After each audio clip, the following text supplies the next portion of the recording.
3월 26일 목요일 새벽 기도에 하나님 앞에 드립니다.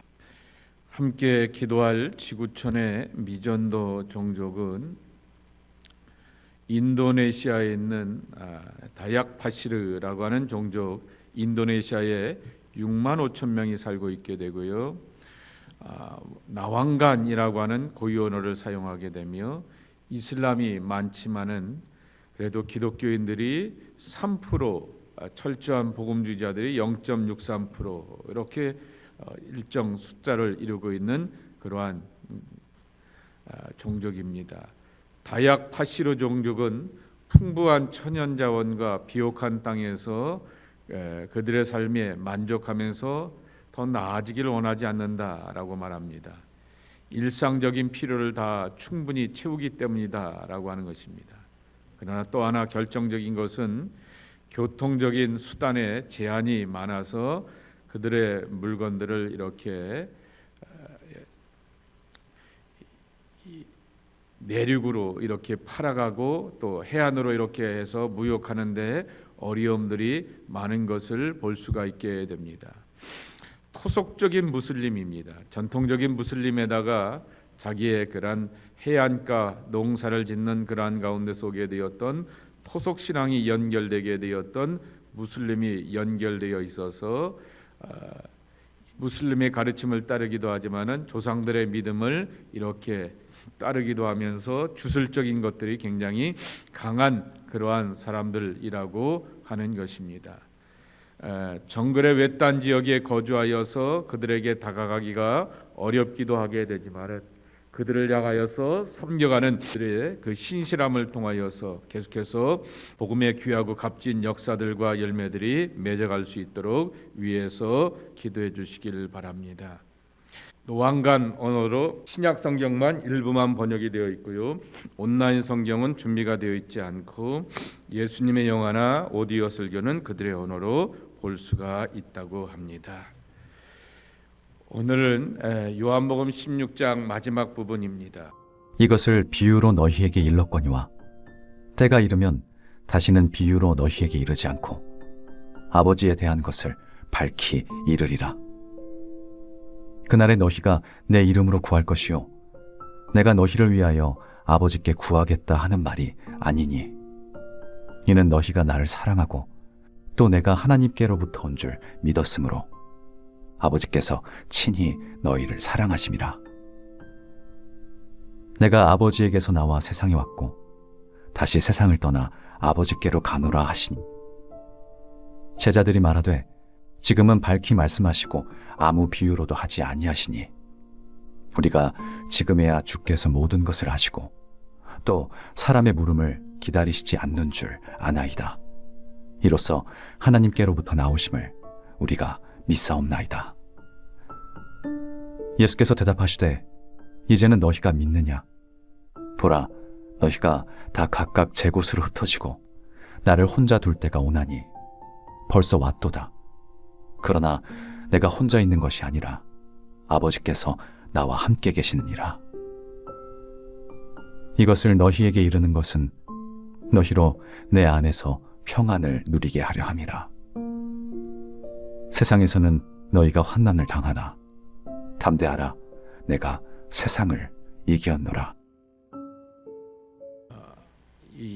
우리가 알고 있게 되었던 비유라고 하는 것은 천국은 마치 이와 같으니라고 이렇게 말하게 되었던 파라볼레입니다. 옆에서 말해준다라고 하는 것입니다. 옆에서 던져줘서 쉽게 이해하게 한다라고 하는 것이 파라볼레입니다. 그것이 공간복음서에 나오게 되었던 천국은 마치 씨 뿌리는 자의 비유와 같으니 천국은 마치 어떤 장사치의 모와 같으니 라고 하는 그러한 내용이었는데요. 25절에 나오게 되었던 이것을 비유로 너희에게 알렸거니와 라고 하는 여기서 쓰이게 되었던 비유라고 하는 말은 다로이마하라고 하는 그러한 단어입니다. 난해한 말, 상징적인 표현들이라고 하는 것입니다. 이렇게 예수님께서 상징적인 말, 난해한 말을 썼다라고 하는 것인데 그것이 대표적인 것이 뭐냐라고 말하게 되면 어제 말씀에도 보게 되면 대표적 여자가 해산하게 되면 그때가 이르렀으므로 근심하나 아기를 낳으면 세상에 사람 난 기쁨으로 말미암아 그 고통을 다시 기억하지 아니하리라 라고 하는 그 말씀과 같은 비유입니다. 그것을 듣게 되었을 때는 맞아 우리가 여성분들이 또 그것을 함께 지켜보게 되었던 부모들이 애 낳을 때의 그러한 과정과 고생들을 생각하면은 치가 떨리지만은 그 아이를 보게 되면서 품이 안으면서 생명 얻은 기쁨으로 인하여서 감격하게 되듯이 그런 감격을 얻는 것이구나 라고 하는 것을 말하게 되는데, 근데 도대체 그 감격이 뭡니까? 라고 하는 것이 제자들의 반응입니다.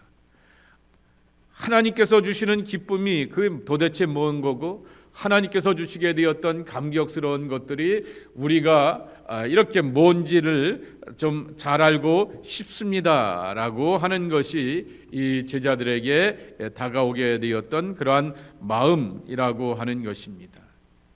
그때 예수님께서는 다시 한번 이렇게 먼저 말씀하시기를 지금과 그날이라고 하는 것을 말하게 되는 것입니다. 그날에 너희가 내 이름으로 구할 것이요 내가 너희를 위하여 아버지께 구하겠다 하는 말이 아니니라고 말하게 됩니다. 예수님이 보혜사로서 더 이상 중보 기도하지 아니하시고 내가 직접 기도한 다음에 아버지 하나님께 직접 만나면서 이루는 그날이 올 것이다 라고 말하게 되는 것입니다. 지금은 어렵고 지금은 비유로 가르쳐주게 되지만은 그날에는 다이렉트로 그 말씀을 깨닫고 그리고 또한 다이렉트로 주님께 아버지 하나님 앞에 기도하여서 답과 은혜가 있는 그러한 모습으로서 이끌어 가실 것이다 라고 말씀하게 되는 것입니다. 요한복음이 자꾸만 표현하게 되었던 그날을 때로 이해할 수도 있게 됩니다. 아버지의 때, 그것을 말하나 보다, 때가 되면이라고 말할 수도 있을 것입니다. 그런데 저는 저녁 때가 되면은 이렇게 새벽 예배를 준비하기 위해서 두세 권의 자료를 이렇게 펼쳐놓고 보이게 되는데요. 보면서도 이렇게 뚜렷하게 어제 들어오지를 않게 됩니다. 아침에는 간밤에 한국에서는 이 말씀을 가지고서 나누었던 목사님들이 한 7, 8명이 이렇게 페이스북에다 올려놓게 되면은 그것만 집중해서 한 20분 안에 이렇게 쭉 읽어보게 됩니다. 도대체 그날이 뭘까라고 하는 것에 대하여서 그 7, 8분에 이렇게 써놓은 것을 봐도 시원한 대답이 없게 됩니다. 그러다가 이렇게 마지막 결론을 내리면서 직전에 올라오기 전에 이렇게 제가 찾고 발견하게 되었던 것이 고린도전서 13장에 나오게 되는 우리가 지금은 이라고 하는 것입니다. 13장 11절서부터 12절 말씀을 제가 읽겠습니다. 내가 어렸을 때는 말하는 것이 어린아이와 같고 깨닫는 것이 어린아이와 같고 생각하는 것이 어린아이와 같다가 장성한 사람이 되어서는 어린아이의 일을 버렸노라. 우리가 지금은 거울로 보는 것 같이 희미하나 그때는 얼굴과 얼굴을 맞대어 볼 것이요 지금은 내가 부분적으로 아나 그때에는 주께서 나를 아신 것 같이 내가 온전히 알리라 라고 이러한 그러한 말씀인 것입니다. 그날이라고 하는 것은 우리가 신앙생활하게 되면서 제자들이 갖고 있게 되었던 의문처럼 사도 바울이 갖고 있게 되었던 의문처럼 믿음 생활을 오래 하면 오래 할수록 그저께인가요? 목사님들하고 이렇게 대화를 하게 되는데 새신자들을 향해서는 하나님께서 응답도 잘해주시고 또한 기도의 역사나 이러한 여러 가지 신앙적인 체험도 많게 되는데 신앙생활을 오래 하게 되면은 체험도 적어지게 되고 응답도 적어지게 하면서 마치 우리를 향하여서 이렇게 깊이 있게 하면서 의문을 갖게 한다라고 하는 것입니다. 그건 우리가 다 그러면서도 답을 알게 되는 것이죠.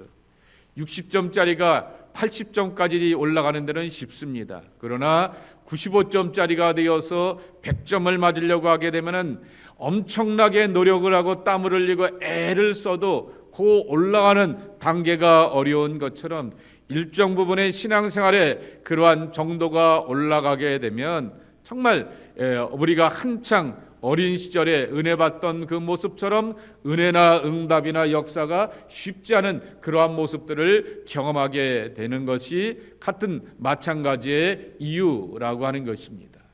그런데 여전히 우리에게는 지금과 그때를 기다리게 되면서 지금의 왜 내 신앙생활 가운데서 응답이 없지? 왜 하나님의 일하심이 없지? 왜 하나님께서 나의 기도와 간절함과 간구와 내 현실에 이렇게 절절하고 어려운 것들이 있는데 답이 없으시지라고 하는 의문을 갖게 되는 것은 제자들이나 사도 바울이나 저와 여러분이나 모든 믿음의 사람들이 신앙생활하게 되었을 때 다 마찬가지의 고민이라고 하는 것입니다. 그러나 중요한 사실은 29절 말씀에도 있는 것처럼 그날은 반드시 도달한다라고 하는 말씀인 것입니다. 제자들이 말하되 지금은 밝히 말씀하시고 아무 비유도 하지 아니하시니라고 이렇게 말씀하면서 제자들에게 죽을 때에 대하여서 쭉 말씀하시게 되면서 죽을 때에 대한 개념과 그리고 예수님이 떠나가는 것에 대하여 두려워하게 되었다가 그들의 마음 가운데서 조금 있으면 다시 오신다라고 하는 조금 있으면의 신앙관과 인생관을 말씀하시면서 얼마 있지 않아 하나님의 부활과 승리를 그리고 제자들도 함께 경험할 것이다 라고 말하게 되는 것에 내적인 확신이 있게 되니까 지금은 밝히 말씀하시게 되었던 것처럼 다시금 그런 날들이 우리에게 올 것이다 라고 하는 것을 약속하게 되는 것입니다. 구약의 표현에도 있는 것처럼 그날이 오면 이라고 말하게 되면서 하나님의 종말론적인 역사의 끝을 향하여서 말씀하여 주시게 되듯이 신앙의 백성들에게도 지금에는 답이 없을 때가 있게 되지만은 그날이 되게 되면은 바울의 표현처럼 희미하게 보이었던 것이 얼굴과 얼굴을 맞대어 보게 되는 것처럼 이것이군요 라고 하면서 하나님의 정답과 그리고 온전한 뜻과 계획들을 깨닫고 체험하며 발견하는 그러한 시간들이 임하게 될 것이다 라고 하는 것을 말씀하게 되는 것입니다. 그리고는 17장이 내일서부터 아주 예수님의 위대한 중보기도 겟세마네 기도와 는 더 이상 가는 버금가는 그러한 간절한 기도가 나오게 되는데요. 다시 한번 제자들에게 당부합니다. 32절입니다. 이제 너희가 각각 제 곳으로 흩어지게 되겠다 그랬습니다. 예수님은 혼자 있을 것이다 라고 하는 것입니다. 이 예수님의 예언처럼 대표적인 인물 베드로가 그렇게 예수님을 향하여서 부인하고 저주하면서 도망치지 않습니까? 다 그렇게 흩어지게 됩니다. 그러나 분명하게 예수님 말씀하십니다. 내가 혼자 있는 것이 아니라 아버지께서 나와 함께 계시느니라 라고 말씀하시게 됩니다. 제자들이 떠나가게 되었던 사람의 부재를 경험하게 되지만은 하나님은 여전히 예수님과 고난당하시고 십자가의 마지막 순간을 당하게 되었던 그 자리에도 함께 하시게 되었던 하나님의 임재를 경험한다라고 하는 것입니다. 이 원리는 예수님이 경험하시게 되었던 모습이지만은 우리 삶에도 적용되는 원리라고 하는 것입니다. 우리는 살아가면서 수많은 이별과 떠나감을 경험하게 됩니다. 사람이 떠나가기도 하고요. 돈이 내 곁에 있지 않아서 돈이 떠나가기도 하게 되고요.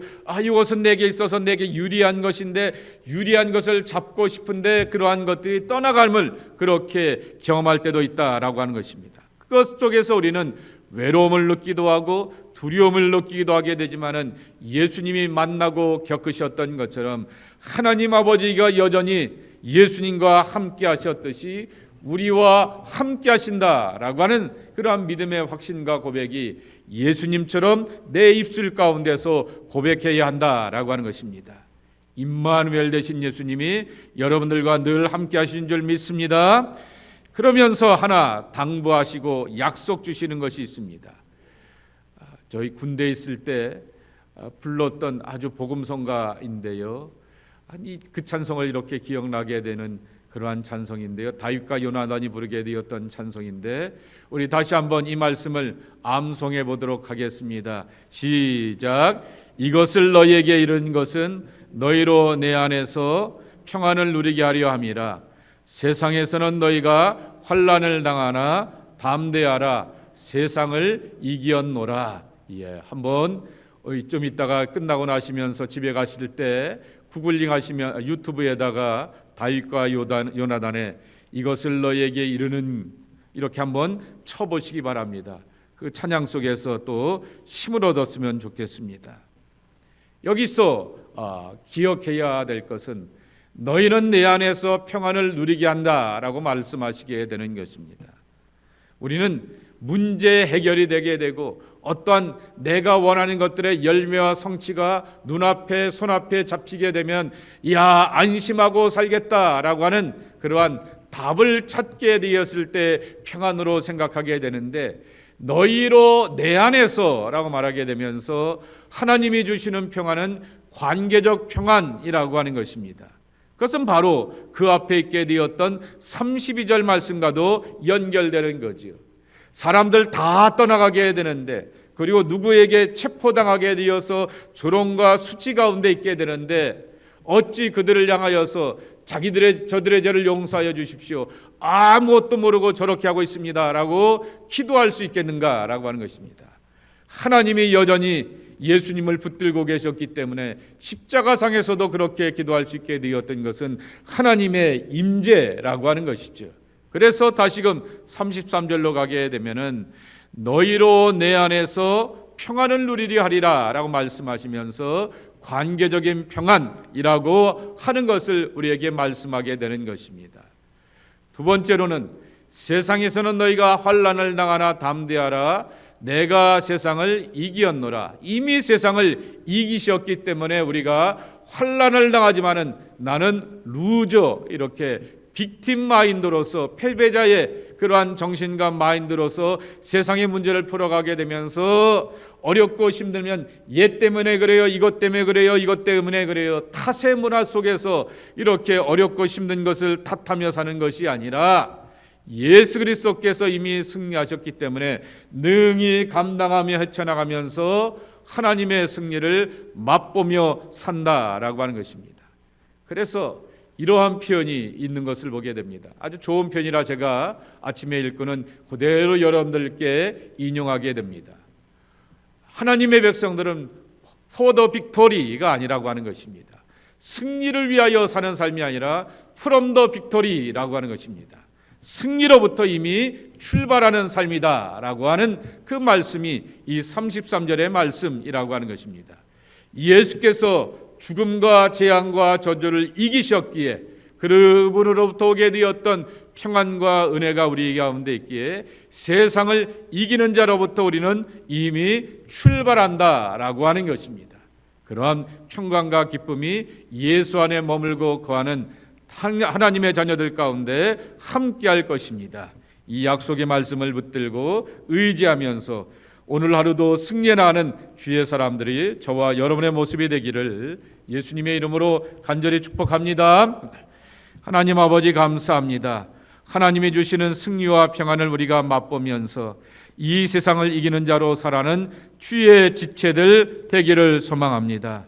세상에서 환난을 당하나 담대하라. 내가 세상을 이기었노라 라고 말씀하여 주셨듯이 예수님이 승리하셨기 때문에 예수님의 승리를 붙들고 의지하는 예수의 사람들, 예수의 백성들, 예수의 제자들이 세상의 승리자로 살 수 있게 되는 것처럼 주님, 우리도 예수님의 승리에 정말로 묻어가면서 승리하기를 원합니다.